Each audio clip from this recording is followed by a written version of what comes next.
Hello, welcome back to our family.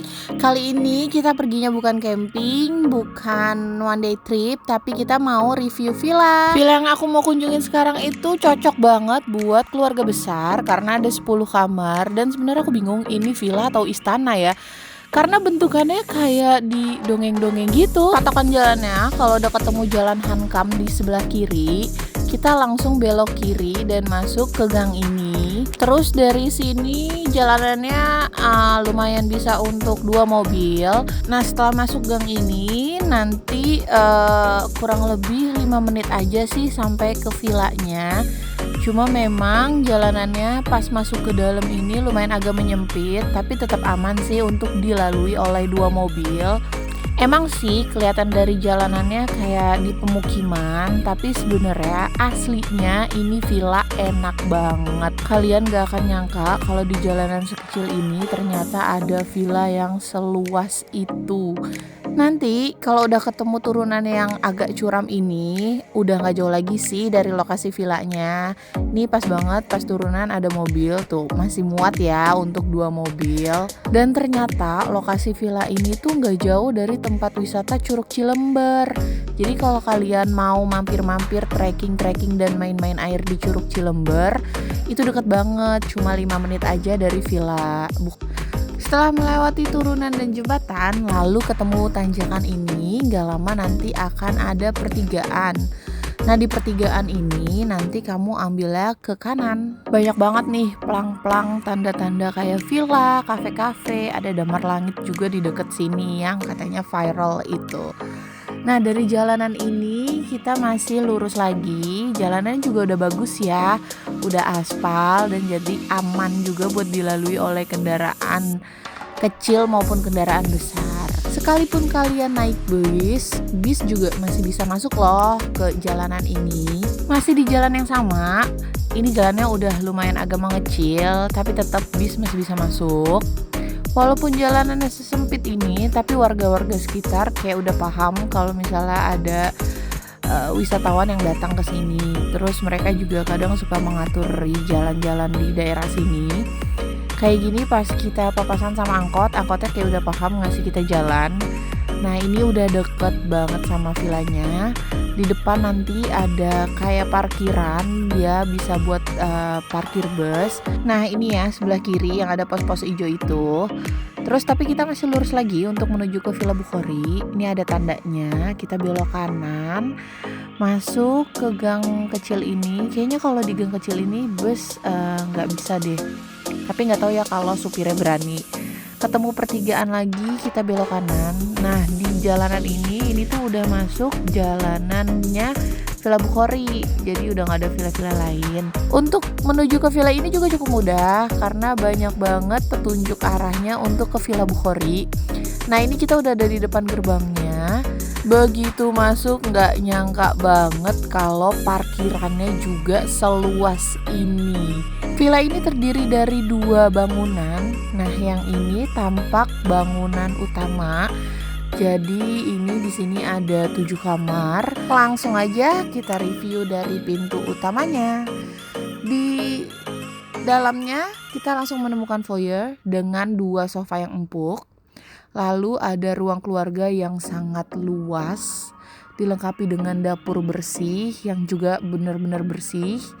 Lanjut di sini ada pintu untuk akses ke kolam renang dan fasilitas-fasilitas lainnya. Di ruang keluarga juga udah ada smart TV, lalu ada tangga dan di bawah tangga ini ada 2 kamar. Kamar pertama ini ada 2 kasur yang cukup luas dan bersih, langsung menghadap ke kolam renang, ada TV-nya juga. Dan ternyata kamar ini juga bisa terhubung langsung sama kamar kedua karena ada connecting door-nya.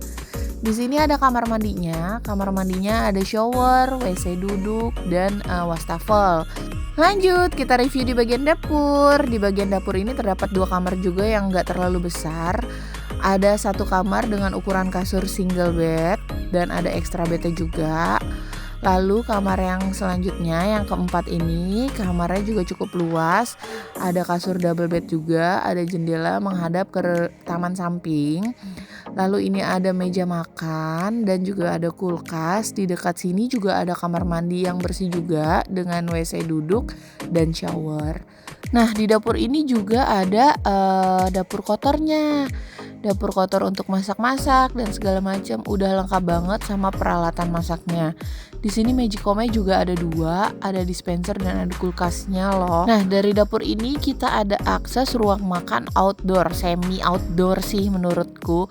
Ini enak banget buat kita kayak gala-gala dinner gitu.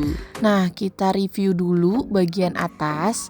Masih di dalam, setelah ruang TV, ruang keluarga ini, kita naik ke atas. Di atas itu masih ada 3 kamar lagi. Untuk naik ke lantai 2 ini juga menurutku tangganya nyaman ya, landai-landai, gak terlalu tinggi. Nah, terus di pojok sana ada 1 kamar dengan balkon yang view-nya best banget.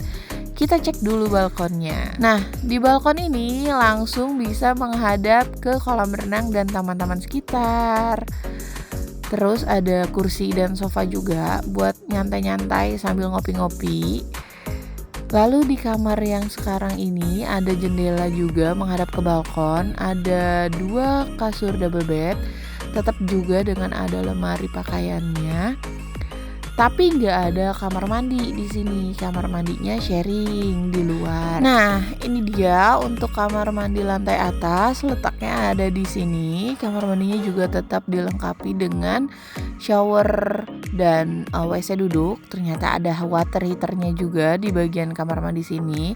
Dan di sebelah kamar mandi ada kamar yang keberapa ya ini? Pokoknya ini banyak banget kamarnya, ada 7. Nah, ini menghadapnya ke parkiran depan, tapi tetap view-nya best banget. Dengan 2 kasur double bed, ada kaca dan ada lemarinya juga. Lalu di sini ada kamar mandi. Kamar mandinya sharing ya. Di atas ada 2 kamar mandi. Ada kamar mandi, ada WC duduk dan juga water heater, dilengkapi dengan shower dan wastafel. Lalu di kamar selanjutnya ini cukup lega kamarnya, tapi kita menurun ke bawah gini. Terus ada 2 kasur double bed dan juga lemari pakaiannya. Dari ruang makan outdoor ini ada tangga akses menuju ke musola di atas. Nah, kita naik dulu ke musola atas. Tangganya juga cukup landai dan bersih, jadi aman juga untuk anak-anak. Nah, ini musolanya luas banget, terus masih dengan konsep kaca-kaca dan ternyata ada akses ke balkonnya juga. Cukup banget sih buat banyakan keluarga di sini. Ada kamar mandinya juga. Nah, kita lihat ke balkon luar dan tara, view-nya langsung menghadap ke kolam renang. Pemandangan sekitarnya juga bagus banget, asri banget. Jadi dari sini aja juga kita nyaman buat chill, duduk-duduk sore atau setelah sholat subuh. Lanjut, kita review fasilitas sekitar. Nah, ini kolam renangnya juga luas banget. Ada 2 kolam renang, yang 1 kolam renang dewasa. Nah, ini kolam renang yang khusus anak-anaknya juga. Jadi udah ada bola-bolanya juga. Di samping kolam renang itu ada 3 kamar bilas yang menurut aku juga bersih banget. Nah, terus ini kayak ada trek jalan untuk kita santai-santai atau yang mau olahraga pagi, olahraga sore, atau mau jalan-jalan mengelilingi villa. Ini ada treknya juga. Dan juga tersedia 2 ayunan. Nah, bagian situ tuh adalah tempat untuk main bola. Ada gawang-gawangan kecilnya juga. Tersedia bola juga di situ. Jadi kalau kalian gak bawa bola tetap bisa main bola. Nah, ini ada gazebo-gazeboannya deket lapangan bolanya. Lapangan bolanya juga cukup luas ya. Jadi dewasa-dewasa mau main games, main bola juga bisa. Di area sini ada 1 bangunan kayak aula besar gitu. Itu bisa juga buat kita kumpul keluarga.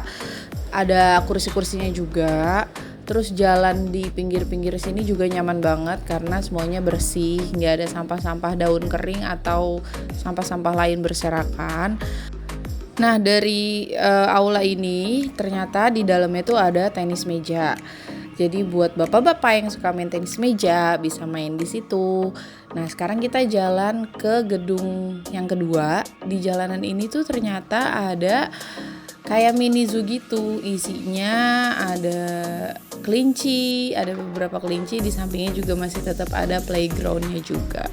Nah, kelihatannya di jalanan trek ini banyak banget sampah daun kering ya. Tapi kita datangnya emang pas lagi dibersihin. Makanya ada sebagian orang yang emang lagi ngerapihin area sekitar. Area gedung 2 ini juga nggak kalah serunya karena ada ayunan dan ada lapangan badmintonnya juga. Terus masih tetap ada perosotan buat anak-anak main. Jadi nggak perlu jauh-jauh ke gedung 1 karena di gedung 2 juga ada playgroundnya. Terus view-nya juga bagus banget. Dan masih banyak lagi gazebo-gazebo mini beserta kursi-kursinya. Nah, sekarang kita lanjut buat review gedung 2. Dari pintu masuk gedung 2, kita langsung disuguhi oleh ruang keluarga, ada TV-nya dan juga ada kamar mandinya. Di sini juga nggak kalah bersihnya sama di gedung utamanya. Jadi detail kebersihan di Villa Bukhari ini emang sangat-sangat diperhatikan banget. Nah, ini ada kamar mandi sharing di bawah. Terus kita lanjut menuju ke kamar-kamar yang ada di gedung 2. Let's go. Nah, di gedung 2 ini nggak ada dapur kotornya, tapi ada dapur bersih, ada kulkas yang besar, ada microwave, ada meja makan yang luas, ada meja makan bundar lagi, dan yang nggak disangka-sangka ada sepeda statis di sini. Nah, di sini ada balkonnya. Balkon di gedung 2 ini masih di lantai 1, menghadap ke area luar, ke taman-taman. Jadi di sini juga view-nya udah bagus ya, keren kayak gini tuh, lihat, masya Allah.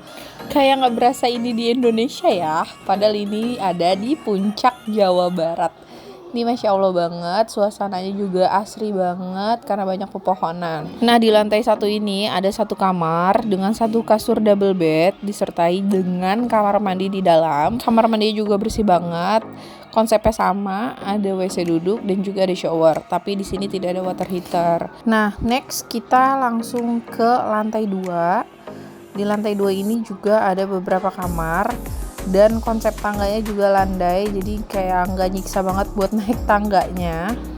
Dari naik ke atas lantai 2 ini kita langsung ketemu ada dispenser di situ.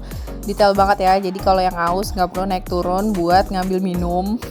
Nah, ini ada ruang keluarga gitu, kayak ruang ngumpul gitu. Lalu di sini ada pintu untuk menuju ke kamar. Kamarnya cukup luas banget. Ada 3 kasur single.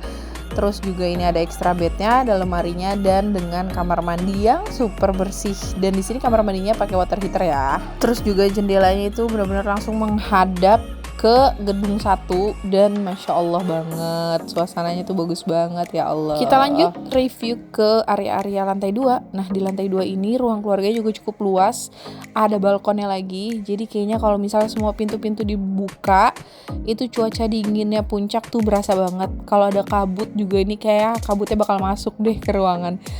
Lihat deh, ini view dari balkon atas tuh keren banget. Lanjut, kita sekarang mau ke kamar yang kedua. Ada di lantai 2, tuh masih ada balkonnya lagi. Balkon yang kali ini juga cukup luas. Jadi kalau kita mau duduk-duduk santai di sini juga enak banget, nyaman. Dan tetap aja ya pemandangannya tuh bagus banget. Nah, di kamar kedua ini ada 1 double bed, ada mejanya juga beserta lemari dan extra bed.